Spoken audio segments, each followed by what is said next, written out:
I'm Bryce Dixon, and welcome to LBTV News. Last Wednesday, Lindenwood held the annual ceremony honoring Desert Storm veterans. Shaq Shanks has the story. 27 years ago, our nation ended the 8-month-long war, also known as Desert Storm. To commemorate the anniversary, I'm here in the Lindenwood Belleville Welcome Center for a ceremony honoring Illinois veterans. Well, today was the 27th Remembrance Day, 27th anniversary of the end of the first Gulf War, which was Operation Desert Storm. It ended on February 28th, 1991. Mr. Sawyer, what brings you here today? We are here to acknowledge as well as remember the veterans, the 18 veterans that lost their lives during Desert Storm. We want to make sure that they're never forgotten. 18 individuals gave their life for the United States and for our country as well as for our state. So we want to make sure that the families know that we're remembering them. I just wanted to pay honor to the fallen heroes from the Gulf War and to also honor those who have served. It's very humbling to be at events like this where we see the sacrifices and stuff made for the freedoms that we have every day.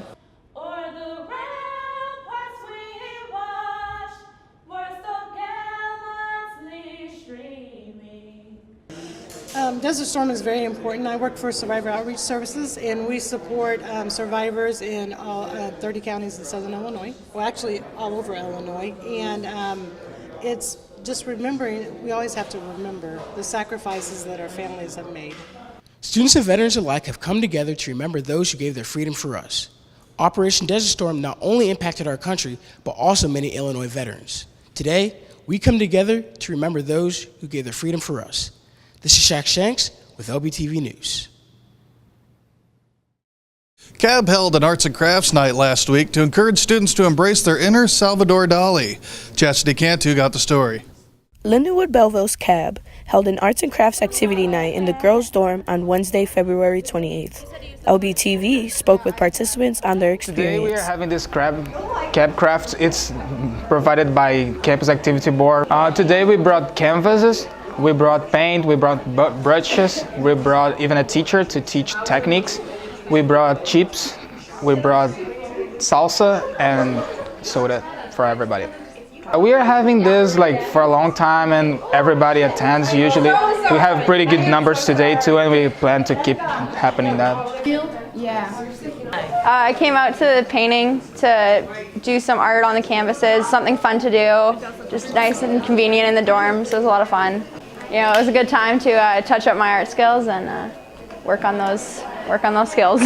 I painted this really sick pineapple for my friend Chaz. I'm really proud of it. It was a really good piece of artwork. So, yeah. For more information on CAB events, check calendars posted around campus and through student emails. For LBTV News, I'm Chastity Cantu. Over the past few weeks, school security has become a hot topic across our country. Investigating Lindenwood security was our very own Stephen Rutledge. Will my school campus be safe when I return?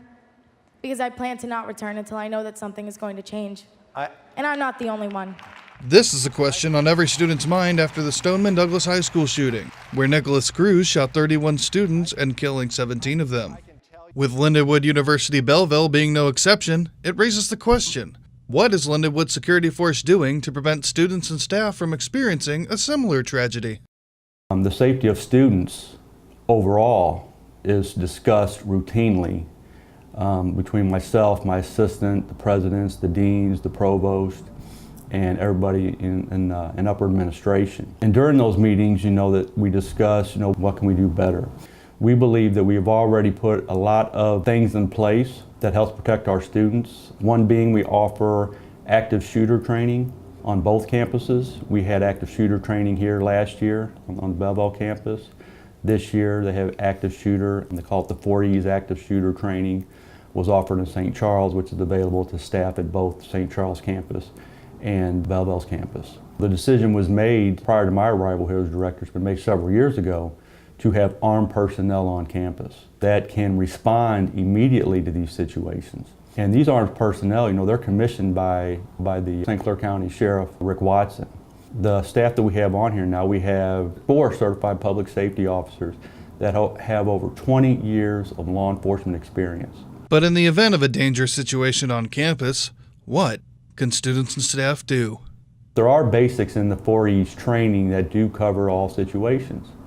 And education is one, as I just mentioned, about educating the students and staff if they hear something or they see something on social media, to let us know right away. If possible, try to escape. Get yourself out of the situation. If that means climbing out of a window and getting away from the situation, so be it. If the hallway's clear where you're at and you can get out safely, to the parking lot and get as far away from campus as possible, that's another thing. Evading, hiding, that may be the only option. Maybe the hallway's not clear, maybe it's not safe to go out there and try to escape that way. So we recommend barricading the door, put up a barrier. Hiding is another option. The last resort is if you can't escape, if you can't hide, your best probable way to survive the shooting is to engage the shooter. That's a hard thing to try to get your mind wrapped around, to actually go towards the threat. Now law enforcement and our guys, we're trained to go towards the threat. That's what we do. But when you're dealing with students and teachers that are not from the law enforcement background, they may not be able to get in their mindset that, look, this is the best way I have to survive. For LBTV News, I'm Stephen Rutledge. Thanks for watching LBTV News. We'll be back right after this break. Patriotism. It inspires passionate debate. It's worn like a badge of honor with good reason, because it means love and devotion for one's country. Love. But what really makes up this country of ours? What is it we love? It's the people. Almost half the country belongs to minority groups. People who are lesbian, African American, and bi and transgender and Native American, and proud of it. After all, what's more American than freedom to celebrate the things that make us, us? This year, patriotism shouldn't just be about pride of country. It should be about love. Love beyond age, disability, sexuality, race, religion, and any other labels. Because the second any of us judge people based on those labels, we're not really being patriotic, are we? Because love has no labels.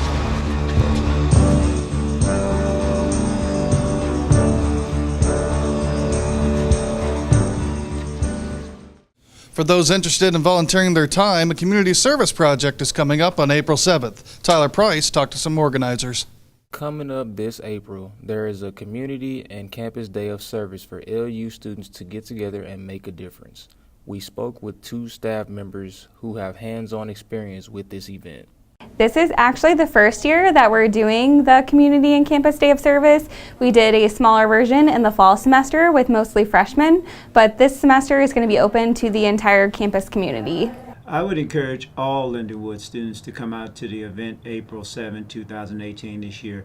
As part of our pillars in the mission of the community here is for students to actually get engaged in community service. We are part of the community. I think we put our best foot forward, not only as professors and faculty and staff, but also when our students engage citizens in the community. So it is the campus community coming together, all of the different departments, and we've also opened it up to the community so that they can submit projects that they would like us to help with. This is the opportunity for students themselves to showcase their willingness to engage with the community and put their best foot forward. And it just shows an all-around good university culture and spirit of our own community. For LBTV News, this is Tyler Price. Thanks for watching LBTV News. We'll see you after spring break.